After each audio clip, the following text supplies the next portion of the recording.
This is a Moen handheld shower sprayer. This will replace your fixed mounted.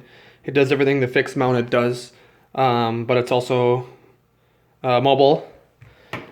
And then you have, this is a Moen, but you don't have to buy a Moen. This is way overpriced. This is like 40, 50 bucks for this. You can get an 8 or a 10 foot or a 15 foot section of this nice flexible, non-kinking, non-bending hose. This is revolutionary in the handheld shower wand business. This is mandatory. Get yourself one of these if you're ever gonna get a handheld shower wand. It replaces this junk right here, which bends and kinks, and it's just irritating. It flops around.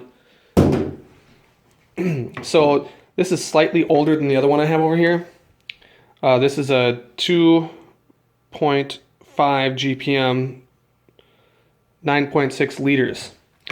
This one did not come with any of this junk in it. Okay. This one came with 3 water restrictors in it. This is only slightly newer. Fixtures and vehicles are all becoming more efficient because we're destroying the earth at an alarming rate.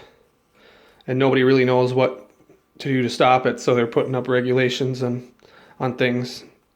Feeble, desperate attempts. So anyways, I turned this into a 2 GPM at least, making it just like that one,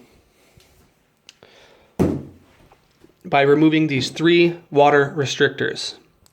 The first one has an O-ring in it and tight pass-throughs.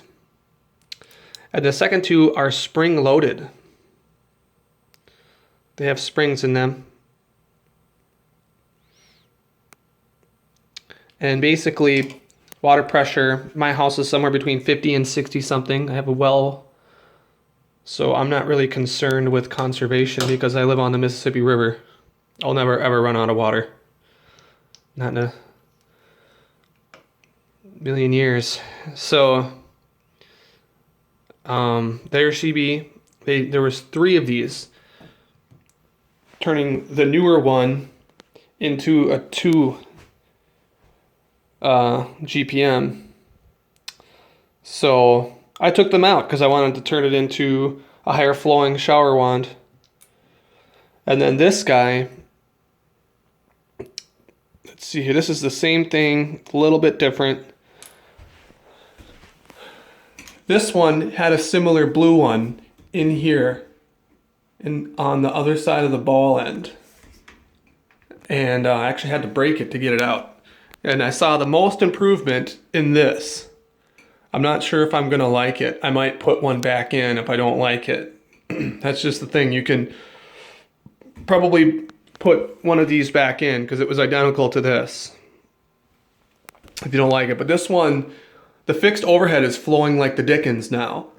And if you're talking about that half gallon, that this one is rated a half gallon less than this one.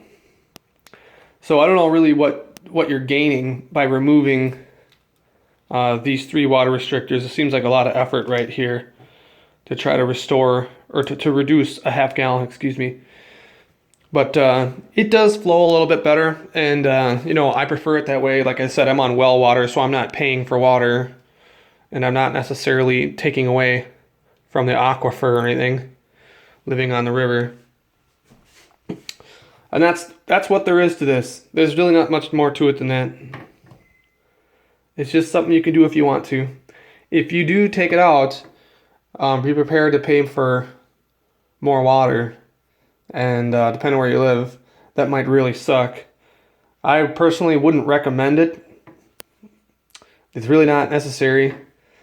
It's just my opinion. But if you're on well water and you have unlimited water, then why not?